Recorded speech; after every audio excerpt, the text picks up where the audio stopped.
Welcome everybody to this Royal Automobile Club talk show. Now this is a special talk show for two reasons. We have a fantastic guest today. Hans-Joachim, thank you very much for coming. Thank you. Hello everybody. The second reason is that it's London Motor Week this week. It's the end of October. London Motor Week involves a number of events at the Royal Automobile Club and the London to Brighton run. And one of the events at the Royal Automobile Club was a dinner last night in your honour. How was the dinner last night? Just one word, it was fabulous, thank you. It was an honor for me to be there with all these really very nice and interesting guests. And beside that dinner was my homemade style. It was Austrian Wiener Schnitzel and Kaiserschmarrn. Compliment to the kitchen, they performed very well, you know. And the talk section was great, so altogether it was a very, very nice evening. Good stuff. Well, today we'd like to talk to you about a racing career that spanned 43 years. And the career spanned sports cars, Le Mans racing, touring cars, Formula 1, Formula 2, in arguably the most exciting era in history, the 60s, 70s and 80s. So, but I'd like to go back to when you were 9 years old, I think. And I'm sure you told this story last night at the dinner, but I'd love to know your feelings as a 9-year-old boy about to drive your very first laps of the Nurburgring. Please tell me about this experience. Yes, I mean, thinking back now, being 9 years and driving at the world's most famous racetrack is now even more important than it was in these days for me, you know. It was in the little BMW 700, my dad's company car. And I knew how to drive a car because he taught me on the premises when I was 6 or 7. And he was an instructor at these legendary Nurburgring driving schools. He had this section around the carousel. He let me drive the car there back and forth. And he said, okay, little boy, now we do a lap together. I sit on the passenger seat. I got 2 cushions under my butt, you know, and we drove around. Daddy gave advice, and after lap 5, he said, no, you go on your own. I get seasick. You drive on your own, you know. But can you imagine being 9 years old, driving on the Nurburgring, on the world's most demanding racetrack in the BMW 700? And it went fine, no crash, nothing, you know. Yeah. And this obviously when this virus was then set and stayed up to today, that's important. I have to ask, if it was your father's company car, did your father's company know? I would say no, definitely not, you know. Definitely not, but I mean, they knew, then they got to know pretty soon afterwards, you know, but at this day, definitely not. That's an interesting word you used there, a virus, and that's the virus for, was it for speed or for driving? What was that? It was a fuel virus. Everything where you put fuel in, it's still nowadays, you know. At home I live in a skiing area in Kitzbühel. I have a snowmobile, 140 horsepower. I have a quad bike, you know. And if I do lots of sport, but I need sport with sound, with engines, you know. This is important for me. Yeah, good stuff. Okay, so it was only 10 or so years later that you made your race debut. But am I right in saying that you couldn't actually get a racing license in Germany until you had your road driving license? And you had to be 18. And you had to be 18, okay. So you passed your driving test, you raced at the Nurburgring, and then 1 year later, as a 19-year-old, you won. You won the 24 hours of the Nurburgring. Tell me about that race in particular and your feelings as you were driving 24 hours. Yes, let's go back to the first race, to the start. Yes. You know? It was one of these driving schools. Another instructor was legendary Hans-Peter Köppchen, a BMW tuner. And he approached my dad and said, Hans, you know, I watched your son driving here. I want him to race on the coming weekend. Yes. Would you agree? And then it was a very difficult decision for my dad. Before, everything was fun and just enjoying. But then he knew when he gives me permission to do this race, this would be a start of a big thing. Because he, you know, he had in his long career many heavy accidents. He had ups and downs, what is normal. And he knew if I say yes now, is it good or not? Yeah. But there was no chance. He had to say yes, you know, definitely. I put so much pressure on him, you know. Yeah. Then I did this first race, which is okay. And then I came the first 24 hours at Nürburgring, which was really cool. And in the BMW 2002 Ti with my partner, Clemens Schickendans, And it all, I mean, those were the days we had no physios, we had no motorhomes, we had no drinks and special food. We were sitting there eating French fries and drinking Coke, But it was great. I mean, the race car came on the road to the racetrack. They drove there on the road. Yeah, they took the bumpers off, take the seats out, and then we were going. This was the basic of motorsport, And there were two of you, not four of you, like nowadays. My partner was Clemens Schickendans, He was a nice guy driving. We were two, And we clicked together and we did it, And we had all kinds of weather issues and stuff like this, but the engine was fine, the car was staying together, and we won the race. And it was driven home on the road? Yes, definitely. Wonderful. Was there any question as a young teenager that you wanted to do anything else? You were born in the sort of the space race era when kids were thinking about, I want to be an astronaut, I want to do this, I want to fly jet planes. But for you, was it always the virus for petrol? For there was about a half a year doubt, and you will be laughing. I want to become a priest. Yes, but thanks to God, it's not the case. Because can you imagine me being a priest would be terrible for Catholic Church, I would go to your church if you were. Okay. Your sermons would be wonderful. Yeah, that's right. Yeah, no, this was about a half an hour phase where I had this, but it changed pretty quickly because, as I told you yesterday, my father was building the AFM race car on our premises, and I, as a kid, was watching the mechanics. They assembled the car, put it on the truck and stuff like this. So it was logic. I wanted this, and then from this moment on, I decided I want to become a race car driver. I also followed my dad to his last races in the 60s, and admired him, what he did, the performance he put on the table, and seeing what motorsport means, to fight with something, you have to put your will and wish onto the car, was really, for me, was fascinating. Yeah, absolutely. So this period, did you race at other circuits around Germany at this time, or was it solely at the Nurburgring where you were sort of finding your skill and your passion? No, it was also Hockenheim, of course. Yes. And in these days, to become an international license, you have to have 5 results in the top 3. Okay. And my dad had a great idea. You know what? After this first race, Nurburgring, it was a 300-kilometer race. I did 4 hill climb races. Because hill climb is not much to do because you drive up twice on the weekend, and was valuable positions and points for my international license. So I did 4 hill climb racing. I think I won 3 of them. Yeah. And it was also good practice because hill climb is a one of a chance, on a circuit race you do 20, 30, 40 laps, but on a hill climb you only have 2 chances, and the time you lose on the run you can't make up. So it was a good educational phase for me. Sure. You say it's not much to do at a hill climb, but most European hill climbs, are about 10, 12, 14 kilometres long. They're not like British hill climbs that last 20 seconds. That's right, like Schleswig. Yeah. No, the one was a pretty long one in Freiburg. Schauinsland was about a 5 minute, but the other one were short ones, and the time we had around was pretty good. Were you driving just touring cars? Yeah, touring cars. Always BMW in the beginning. Yeah. So let's move into the 70s. Now you developed a relationship with Jochen Nierpatsch. Maybe you can tell me a little bit about how important he was in the 70s to your career.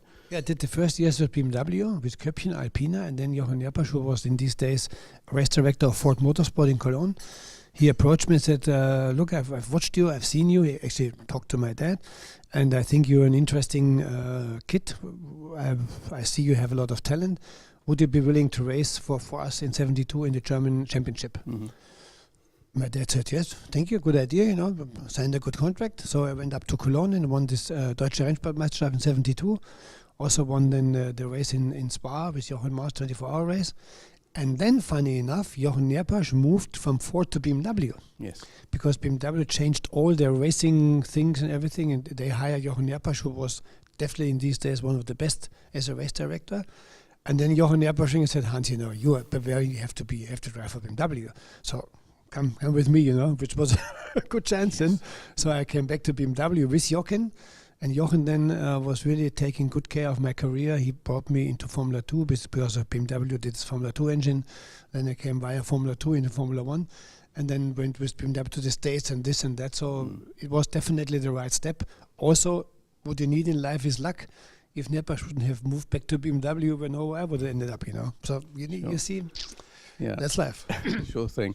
And I think it was interesting as well at that time because very quickly you were racing in America with Ronnie Peterson as well, and that must have been an incredible experience to go over to the other side of the Atlantic and try those circuits. Tell me about your experience in the States. Yeah, when I left 75, and I was 24 years old, and I had to go like the first break was like 3 months in a row, leaving home for a long time the first time. So I took toothpaste with me, hair shampoo, not knowing me, stupid guy. It's all over there in the States 100,000 times, I also took my girlfriend, which was good, She was able to come with me. And then the first trip was to Chicago. We picked up one of these fantastic GMC motorhomes because Jochen said when you take a girlfriend, we pay, but you have to take care of the motorhome, So we went into a motorhome and we traveled around in the States for the next 3 months, which was cool for a 24-year-old, to get this experience in the States, to get to know the States, because, when you're a race car driver, you go to different tracks all over the country. It's the best experience you can do. And I really thank again to Jochen that I could do this, because I built up my character with this, to become an open for the world and a good person, able to do things and able to take experiences, Yeah. Can I just rewind a couple of years? You mentioned the Spa 24 hours. Mm-hmm. I mean, in the 1970s, given the speed differentials between the cars, the ability differentials between the drivers, and you're on the Spa, how difficult a race was that at that time? It kind of difficult was because you had very little safety only, When we did You get to the Master King, Yeah, in sure. the BMW, the little Fiat or something, and it's That's right, yeah. But there was a good sense of common understanding between the drivers. We also had some terrible accidents, which in motorsport happened, But it built up your character because you knew you have to live with each other, not against each other. There was competition on one side, but on the other side, fairness was a very important thing in my life that my dad taught me when I became a race car driver. And I think in my whole 43 years, I got once punished for a thing because I pushed somebody off because I was braking too late. And I think this fairness is also a very big point in my career. And I'm proud to be able to say so, that I have never been a constant guy who pushed somebody off the track, Well, we'll move on to there's an interesting connection between that and your role today in Formula E, as well as stewards. But we'll jump forward to that shortly. At this time, was your ambition to just race any car, any place, or did you have a driving ambition to go to Formula One or single seaters? How was your mindset at that time? No, the mindset was to get on the racetrack. Sure. Whatever that had 4 wheels, 4 wheels is important. 2 wheels, I'm pretty lots of respect, But I think that was a great attitude, because with the variety of different things I drove, good cars, bad cars, single seaters, closed cars, sports car, touring cars, I improved my skills. Because every car had a different character. A touring car was a big, leaning, moving, doing like this. A sports car had to be very precise. Formula One car had lots of power, a lot of aero, and the versatility that I learned by this, was for sure one of the good things I needed to be able to do all this, Sure. And of course, your graduation to Formula One came after just 6 open wheel races. That is extraordinary. You mentioned the license situation earlier on. Did you have the license? How did it work? There was no license necessary, I was scheduled to do Formula 2 in 74. Yeah. And then in January, Max Nurburgring, my dad had said, Hans, we have a problem. Our main driver, Jean Péjarier, moves to Shadow, I think. We have a seat free, and we don't have anybody to drive for us in Argentina. Could you maybe your son do it? So Daddy asked me, I said, Formula One. Oh, Jesus Christ, yes, I go to Argentina, Arriving in Buenos Aires, never sat in my life before in a Formula One car. We did the seat down, and I went on the track, Can you imagine? For 24 or 24-year-old guy is pretty heavy thing, I was driving around a couple of laps, and I feel pretty comfortable, and all of a sudden, woo, a car passed me on the outside. It was Carlos Reutemann. I said, okay, now it's time to go home. I never can do this. So I took my heart. I went up to Mr. Reutemann and said, Carlos, my name is Hans Stuck. I'm a young Formula One driver. I've never been on the track here. Could you please be so kind and explain me the track? Come with me. Took his private car, did 20 laps with me around the track, explained me everything.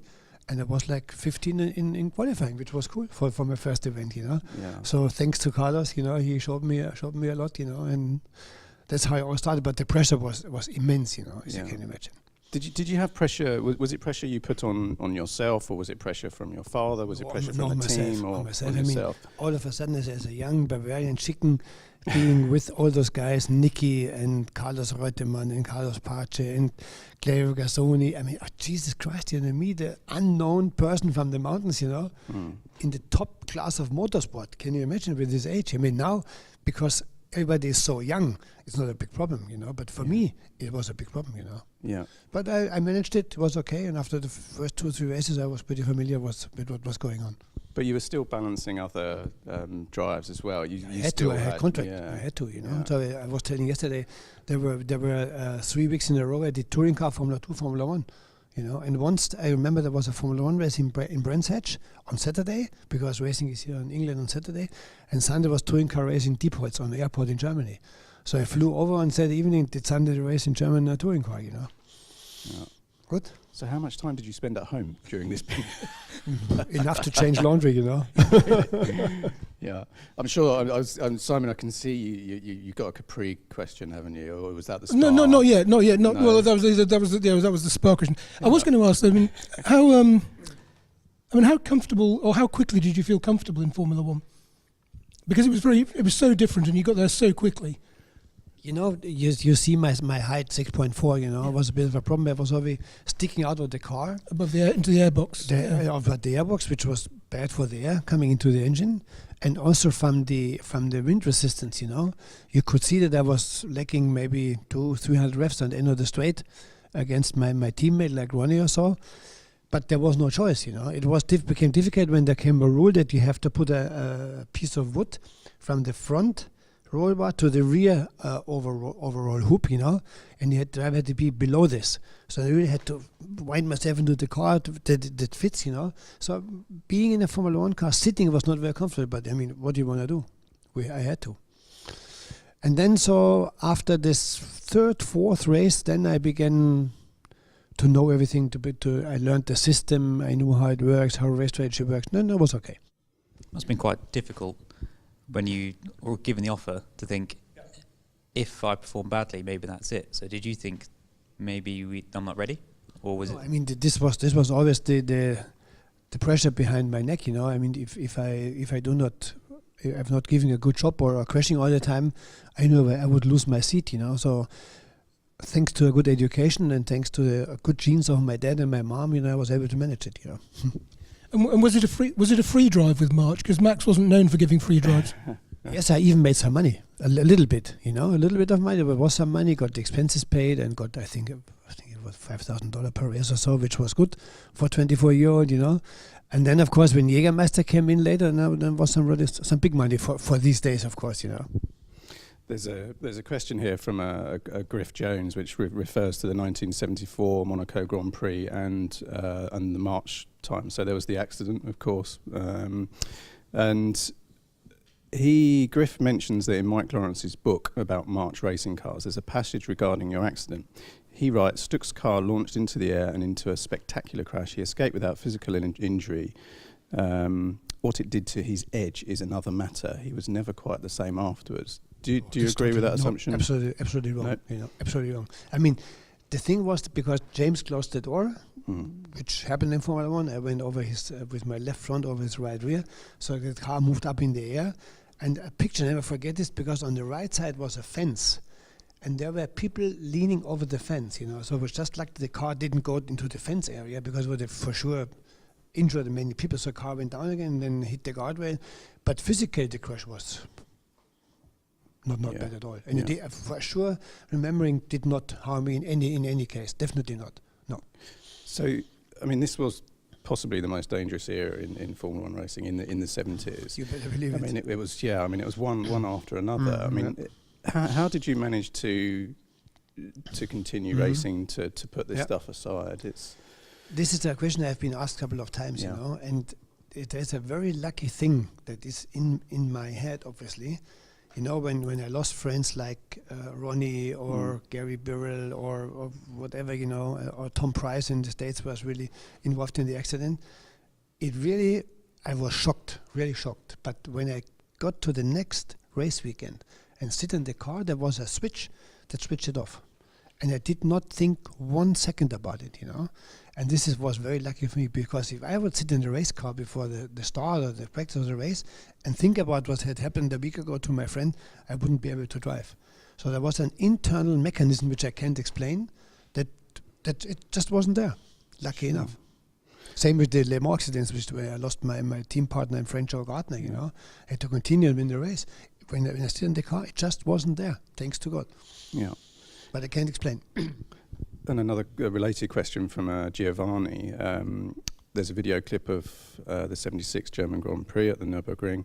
We can see you waving your arms, signalling to the other drivers. Only seconds after the crash, you were one of those brave drivers challenging the Nurburgring for real. But he asked, interestingly, how did that accident change Formula One? It changed a lot in terms of the Nurburgring. Because after Nicky's crash, then there was no for a long time no Formula One race up there, you know, because the Nurburgring in these days was at the limit for Formula One, because with these corners you couldn't look around, almost no runoff areas. We had these stupid catch fences with big wooden poles which hit Nicky on the head, for example. So already before the race, we had discussions in drivers' briefing. I remember that James Hunt, one of the leading guys, he said, "I don't want to race here because it's just too dangerous, you know, compared to other tracks." Yeah. And they were right, you know. So finally, with this accident, Nicky, he put some new input into safety of Formula One, which was in these days totally all right. And do you think it happened soon enough? I mean, we still had another, 4, 5, 6, 7 years where there was some very serious accidents. But do you think there should have been changes to the vehicles in particular, maybe at that point, or it just? But you know, this is a certain development of time. For example, if I jump back to the days of my dad in the Auto Union, you know, I get to drive this car 2 or 3 times a year, you know. I'm still wondering, how could the guys do this? There were no seat belts. There were a terrible seating position in the car. But in these days, for them, they didn't have any better. It developed from there. So in my days of Formula One, we didn't have any better. But it developed because of people who were thinking about it, you know. Look at Formula One today now. Yes. I mean, who would ever thought we have this 20 years ago? Look in GT3 cars, look in terms of track safety. It is always at a time, and then it improves. But this is normal. It's the same in a normal life as well. Yeah, sure. And your father drove an Auto Union with a cloth cap on. Cloth cap, goggles, no seat belts, you know. The arms hanging out on the side, you know. When they came for refueling, he put a towel around his head, then put the fuel. I mean, okay, but they didn't know any other, you know. That's right. It's the same with when I'm a pretty good friend with Reinhold Messmer, the famous mountain expedition man, you know. When you go to his museum, when he climbed up to the whatever mountain, the equipment he had, you know, I mean, that he survived in these temperatures. Unbelievable. Now we have insulated clothes and shoes and everything. He didn't have, but he also did it, and he didn't have any better. So it's development. Sure thing. There's a quote that I keep going back to when I look at your career, which is a man is known by the company he keeps. Now, in relation to your career, the company you keep, I see as teammates. And I wrote down some of your teammates. So Peterson, Mass, Bell, Pirro, Bieler, Roll, Eamon, Tom Christensen, Carlos Sainz as well is in there too. You've partnered with some of the very, very greatest drivers in history. What makes a good teammate from your perspective? And perhaps you can give me some stories of these guys and what it was like to drive with some of them. Okay, so the first real star that I was able to race was Ronnie Peterson. Yeah. And I learned a lot from him. My mind was always open when I had one of these guys with me. Be open and look what they're doing. Check out what they're doing. So from Ronnie, for example, I learned he get into a race car. He did 15 laps, drove whatever was possible, and then started to complain. I did it before. I did 3 laps and said, I don't like this, I don't like that, and then came in. But Ronnie gave me a good idea about, because after 3 laps you can tell what the car does, you know. So it was really good. And Ronnie, he was always giving 100%. which I didn't do before. So I learned from him as well. Even the car was shit, sorry to say so, he gave 100%. That made him successful. So I learned from him, Yeah. And all the other guys, like, what is important to have a good partner is that you don't develop an ego. For example, a long distance race, you have a partner who wants to do the fastest lap in the night. For sure, you don't finish a race. You have to do a job together. It's like being married. Yeah. Don't get me wrong, but that's what it is. So Derek was fantastic in this. Frank Bila, we are competitive, good guys. Carlos Sainz, he came into the Scirocco and he told us the chassis is undrivable. We liked it. So he put his ideas on setting the dampers. The car was 50% better. So you never stop learning. It's incredible. Wow. I think also they learned some things from myself, regarding telematics things, of corner speed and braking points, but it was a vice versa experience, Yeah. And there's a question from Flying Kiwi is his name here. A lot of us were sad to say goodbye to Chris Amon. What are your memories of sharing the BMW with Chris? Yeah, Chris came to this BMW, came to the Nurburgring, but he was shocked how difficult it was to go Nurburgring with a 3SL saloon car. It was a heavy, leaning car and everything, And he said, I think he was like, in the beginning, he was like 20 seconds slower. And he said, Hans, I can't do that, Chris. We sit together, we go around, I show you all the tricks, and don't worry, we're going to win the race, what he finally did, But he was the kind of guy that you like in 2 seconds, Okay. He was a star, but he was a guy totally fit on the ground, Yeah. And by coming up and clicking together and see it works, we were successful, Yeah.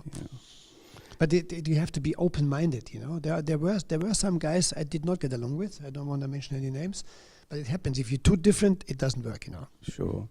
Let's go back to a comment you just made about what your teammates possibly learned from you. How would you appraise your own driving? What were your strengths? And maybe go into a little bit more detail about what your teammates learned from you. Okay, number one, they were all shocked about my rain driving ability. I don't know maybe my popometer here, the connection between the car and the road and yourself, but has special sensors.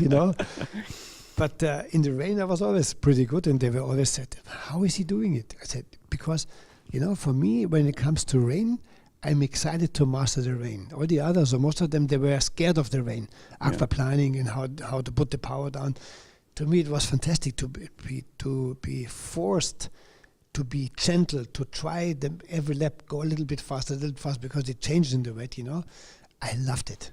Yeah. And most of them were really shocked about my rain abilities. Yeah. And they could also learn them. But rain, it was something I really still love.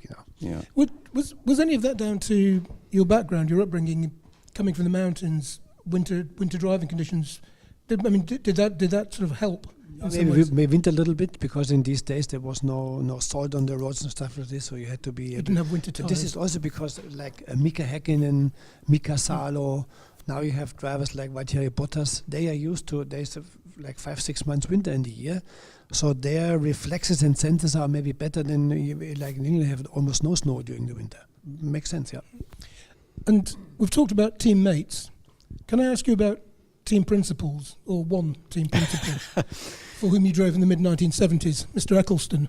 What was he like as a boss, and what was your relationship with Bernie like? Fantastic guy, I mean, Bernie was pretty sharp, but he was 100% reliable. What he said, he did. You could trust him, which is still the case. He was sometimes he was a little bit strange, but I'm strange as well, I think.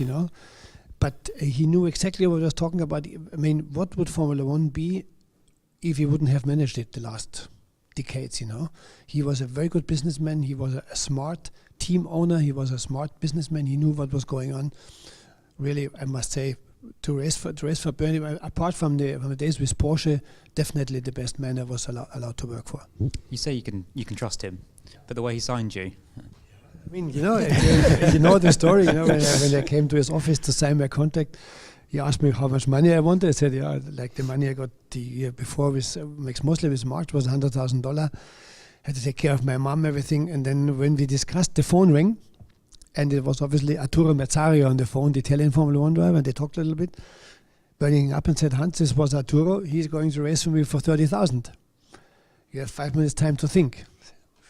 30,000 is not very much, but I mean, being in probably one of the best cars with the engine with Bernie, I do it. So I signed the contract. We went to Monte Carlo. First free practice Thursday was fastest. Bernie invited me for dinner. I said, look, Hans, we having obviously a long relationship going on for the future. I want to be honest to you. Remember sitting in my office talking about money and the phone ring? Said, yeah, sure. Yeah, the pocket is empty. Said, I must tell you, it was not Arturo, it was my secretary. She phoned me, I said, okay, that's it. I mean, this is Bernie. It's his money, so why not, So, but I got a good money for the championship points. I made a couple of points, and it was definitely worth giving in, I like this kind of tricks. It's good, I also fooled him because then we came to Hockenheim Grand Prix, and needed some tickets for friends, He said, no, you get 2 tickets, nothing more. And we obviously opened his briefcase. There were tons of tickets in the briefcase. So he left the motorhome. I opened the briefcase, took 10 tickets out and gave them away. He never realized, I also told him afterwards, oh, you bad boy, Yeah, but this is business in these days, There's possibly another Bernie story here as well, and it's related to a question from Giancarlo. So thank you, Mr. Stuck, for your racing, very entertaining. And this is the question about flipping over the guardrail in Monaco during the pro car race. So yeah, I believe Bernie wasn't particularly happy about that. No, that's right. There was oil, or I had an oil pipe breaking, so I lost the car, went over the guardrail, jumped over the guard, in between guardrail and fencing.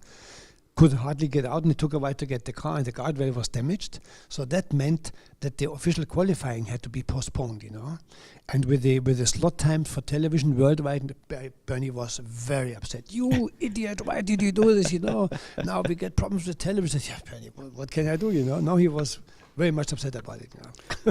Can I just on the subject of pro cars, Brands Hatch 1980. About 15 pro cars arrived in a group. You were in the middle of them. You spun, and I've never. Usually, a first corner spin, you lose. Half. I think you dropped from about 3rd to 7th or something. You probably lost about 3/10. It was a. Can you remember that?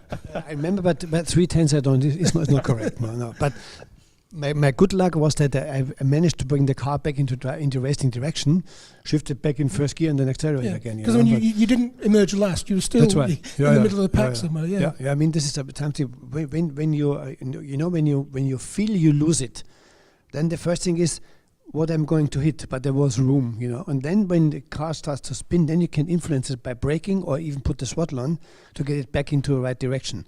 And this was well managed, Was it also Brands Hatch that you and Ronnie Peterson went home?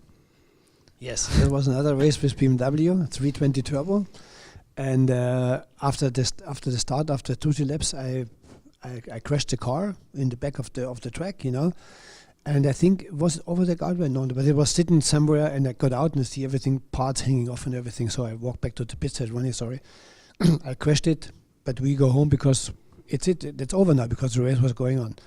Okay, we leave, He took Barbara, I took my wife, we left. I left to the airport, Ronnie was back on the way to Maidenhead. And next Monday, I got a phone call from Jochen Nerpasch's office. Mr. Nerpasch wants to see you right away in the office, So I was living in Munich, I went to the office, and Nerpasch said, yeah, Hans, we have a problem. When you left the track yesterday with Ronnie, after a couple of laps, the race was interrupted because of an accident. They brought the car back, mechanics could fix it, and the car was on the grid, but they were no drivers. Awkward.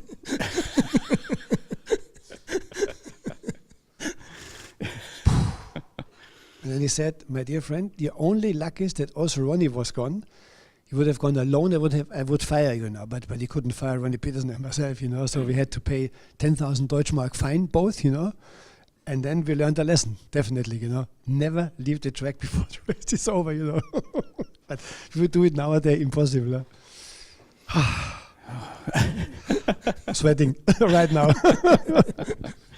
Back to Bernie and the Brabham Alfa Romeo time. Lucio Chiodi, I remember your first podium finish at Hockenheim in the Brabham Alfa Romeo. You stopped right after the finishing line, greeting everybody, happy like a Christmas tree.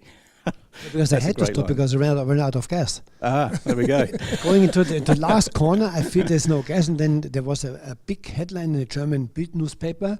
It was saying "Stuck, tuk, tuk, tuk, tuk," because I stuttered over the finish line. I had to stop. I couldn't make another lap. Yeah. The tank was empty. The Alpha engine was great. Yeah, But it was pretty high in consumption, so I just managed to go over the line and finish in third place. yeah. I was going to say, because at least you managed to get across the line, because usually with Watty it happened about a lap and a half from the end. Yeah, that's right.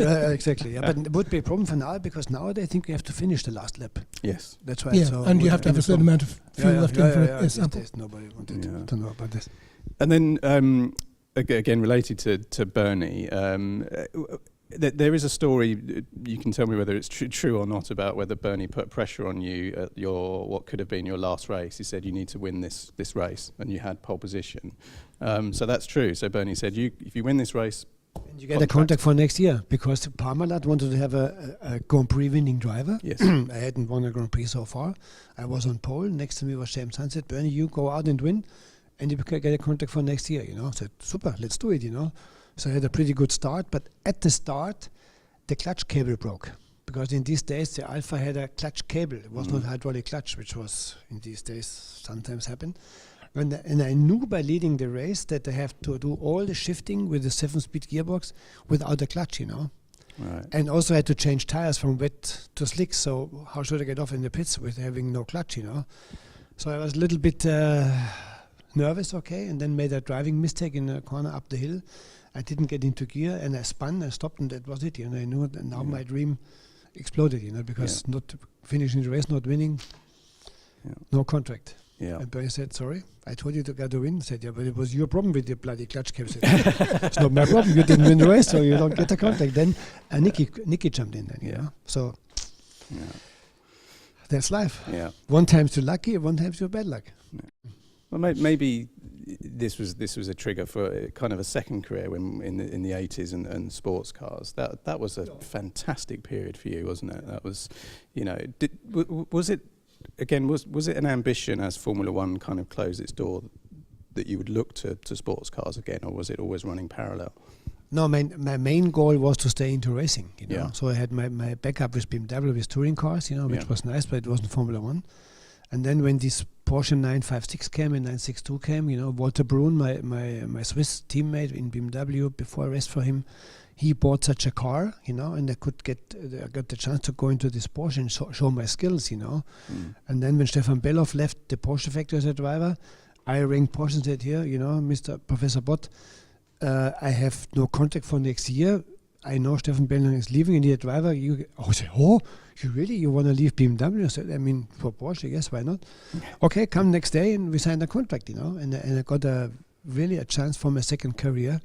I learned a lot with Porsche, complete different driving style to the cars, complete style of education, like Porsche was doing races, approaching races. And as you just said, it was a second step in my career, very successful step, winning titles, races and everything. That hadn't been the case so much before, so intensive. Yeah, and this, of course, was also a period where you cemented your relationship with some teammates. And you mentioned Derek Bell earlier on. He's been a great guest on these podcasts before.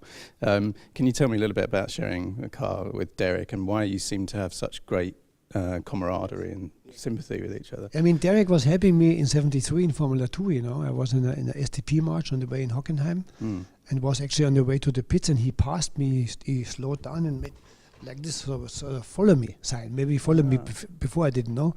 So I followed him 3 or 4 laps. He showed me where in Hockenheim could improve my time, which was very generous from him to do so.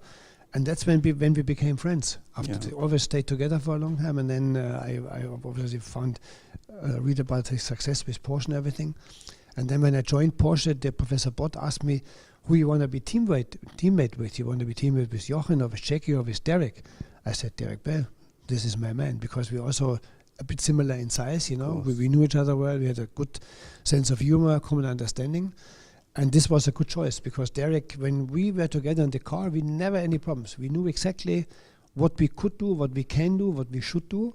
And when he was in the car, I was always calm and relaxed. And I hope it was the same with me, Yeah. And this is and being good mates is important for team success. Yeah. Definitely. Do you think Al Holbert was a little bit underrated? Yes, definitely. I mean, Al Heubert, thanks you mentioned this, when he joined us for Le Mans, I must say, I knew him, of course, and I raced against him in the States, but never knew before what a fine guy he is, what a precise guy in racing he is, and he was a very 100% partner to our twosome with Derek, and thanks to him we won twice, And then 1988. I think you wrote for us that it was your greatest race, despite the one that you didn't win. So what were your sort of memories of? This was with the night shift, I think. Was the one with the night shift? Ludwig. I was Ludwig. With my friend Ludwig. Yes. Yes. Because I mean, this is the typical. I want to say any bad things about former teammates, but Klaus, he always wanted to be the best. He wanted to show that he is the best, which he sometimes was, definitely, And he always was known for being extremely clever. And he wanted to show Derek and myself to do one more lap than the two of us, to be the smartest guy in fuel consumption. But he fucked up, He ran out of gas, And he had to enter the pits with a starter motor. That's why we lost the race, I think so. Cleverness is not everything, You have to be down to earth, I mean, okay, we finished third place. Why not? Nothing happened, but your sense of humour at that point, did it desert you completely? You're famous for your. when he was due to come in, I was next after him, and we counted the laps, and then he passed the pits and said, "Hey, why don't you come in? I have enough fuel for another lap." We all said, "That's it. It just doesn't work." Or he goes in third gear around the corner, around the track, which wasn't possible, of course.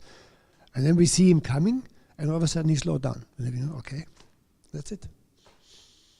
He outsmarted himself, During the 80s, while you were racing sports cars with Porsche, you also carried on doing some saloon car racing with BMW. I mean, was that much of a balancing act? I mean, were both parties quite happy with that? Yes, absolutely. It was always sure, because the Porsche team was together with Audi, and the big man in the company was Professor Piquet, who actually then, when he was with Audi, he asked Porsche to give permission that he can drive for them, and there was no doubt that they would let me do it, And also, as I said before, driving all kinds of different cars, even I did a truck race in the early 2000s, it just brings you forward. It's different experience, You learn and learn and learn, and this is really good for your experience and your experience level. Can I also ask, if you're talking of BMWs and touring cars, in 1983 you did a part season in the British Saloon Car Championship. It was quite political at the time, because you had Tom Walkinshaw with his Rovers, and you had Frank Sittner with his BMW, and the kind of, there was a lot of friction between Sittner and Walkinshaw.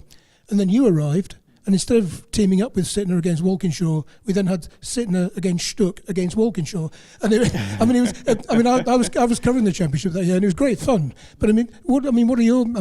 There was a lot of friction, but it was fun to watch. What are your recollections? It was fun to watch, but I remembered, for me it was a problem because it was a right-hand drive car, So the first couple laps, I always touched the door with the right hand, looking for the gear lever, which was difficult. But the driving fun out of it was, for me, was fantastic, and I kept myself totally out of any politics, So I did my job. Jochen Nerbusch was the boss; he told me what to do, and then I did, and that was it, I mean, to drive it then against Tom was really interesting, because I drove against him the Jaguar with the BMW, and driving with and against Mr. Sittner was interesting. But I kept myself out of political things, which was a good choice, I'm conscious that we'll. It's called Trimoco Championship, wasn't it? Sorry?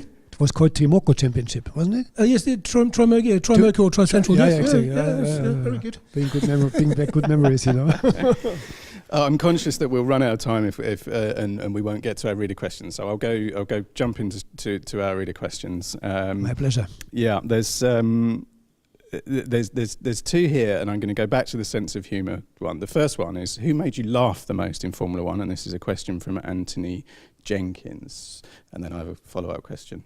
Definitely James Hunt, because he had some kind of attitude that is similar to mine, but 10 times more, He was enjoying life when it was appropriate, Yeah.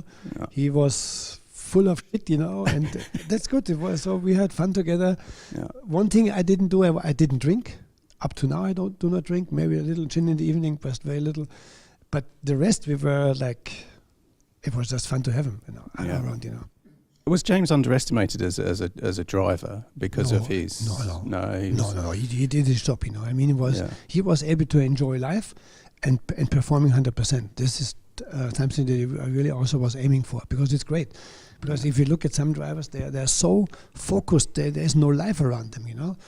And for example, when we had this traveling around in Formula One, experience new countries, James and myself, we took a chance to stay a little bit longer, arrive earlier, and enjoy the life down there, because it's experience. Others come the minute before and leave the minute after.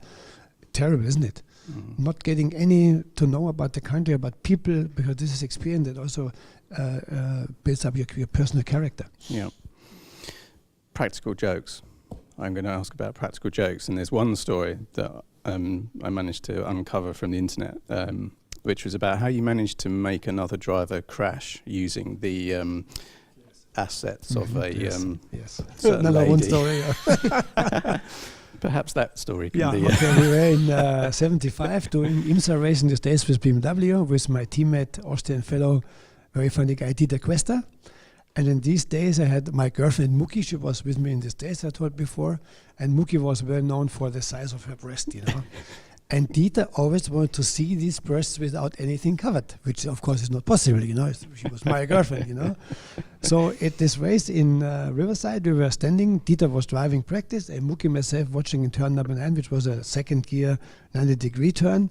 And we see Dieter coming, we wave, he waves back, stuff like this. And the third time he came by, when he came, from the back, I lifted Muki's T-shirt, the breast fall out, Dieter looked at it, and poof, crashed into the guardrail, Can you believe it, That's absolutely fantastic. I mean, we were laughing our ass off here. So, but then, shortly afterwards, we had a report to Mr. Nerpasch, who was a great guy, but not known to be very funny. And he said, okay, guys, what you have done is unacceptable. It's very bad for a BMW reputation, especially in the States. I mean, to do this, you can't do it.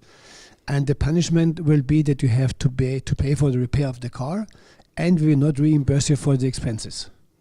Oh, that's a big problem. What did Quester say? Jochen, no problem. This was definitely worse. The peep show. Cool story, yes. Fantastic. I'm not quite sure how we follow that one, to be honest. Let me find another one here.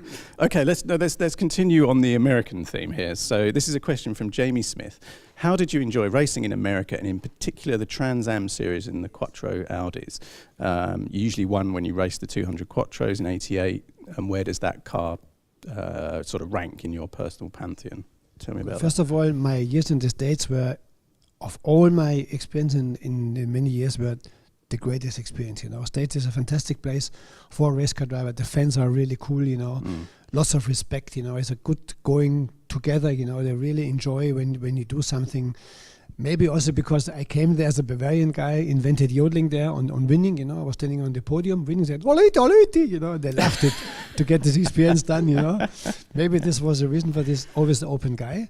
And especially then Trans Am, because Trans Am, when we came there, the Americans were laughing at us, A 5-cylinder engine, 2.1 liter against the big blocks, V8s and whatever, said, we're going to blow those guys off.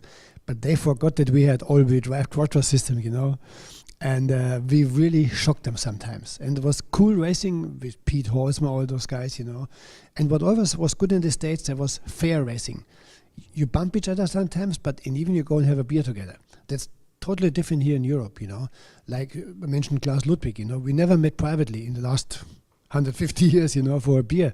But in the States, you have your colleagues, you go skiing together, you do this together, you go play golf, It's a different attitude. It's a top level of driving and competition, but there's also a sort of a camaraderie going on, which is great.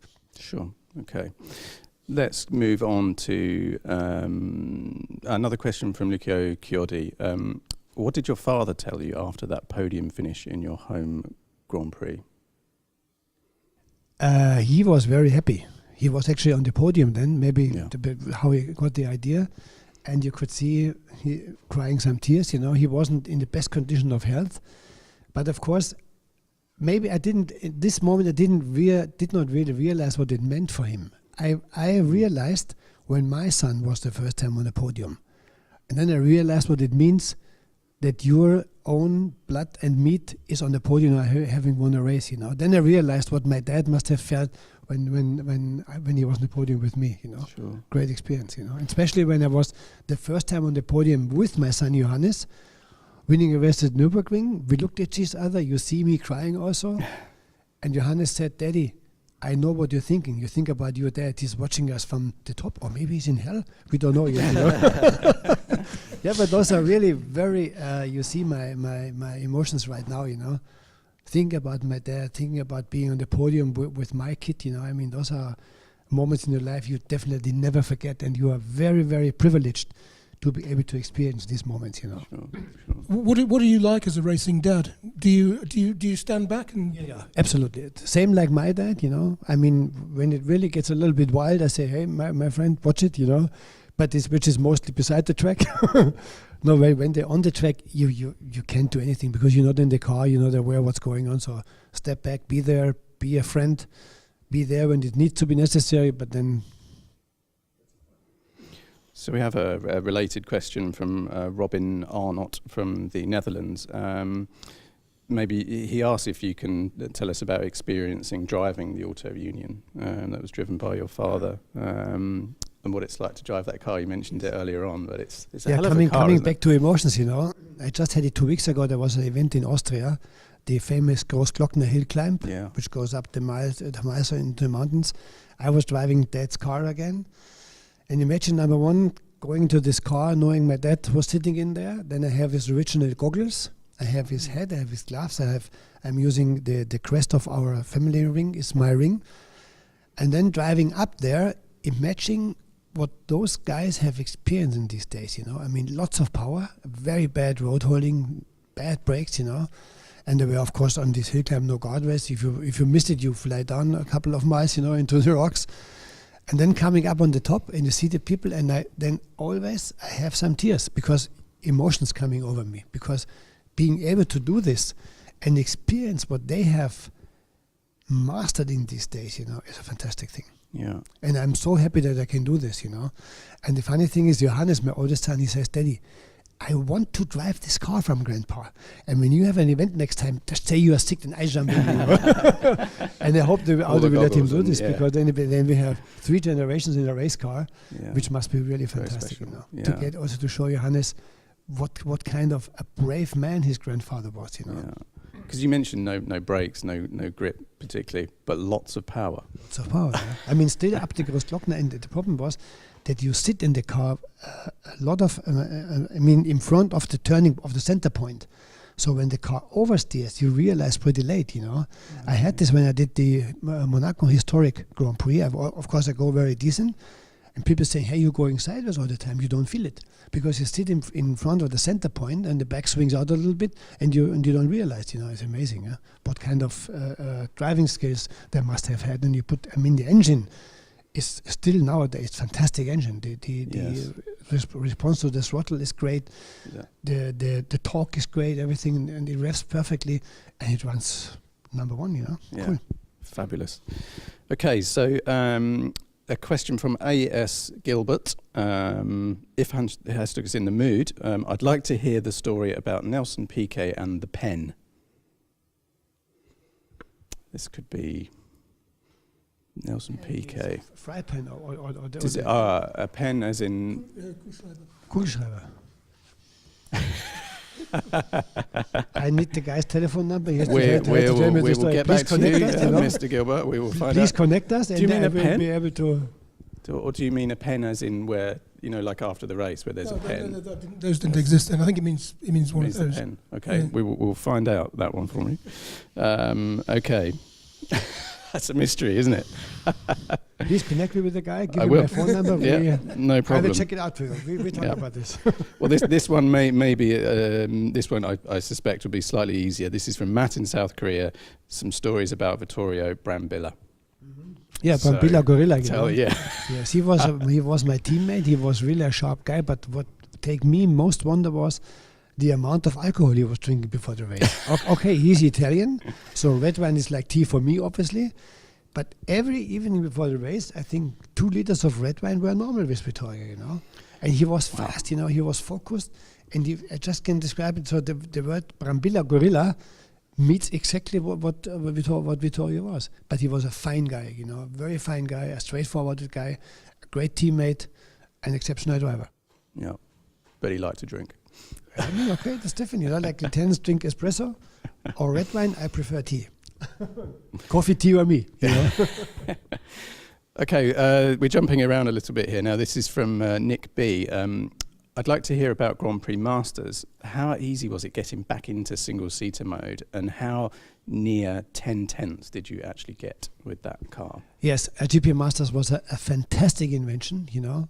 And when I got called up and said, Hans, would you like to join a GP Masters? I said, yes, this is like Christmas and New Year's and birthday on one day together.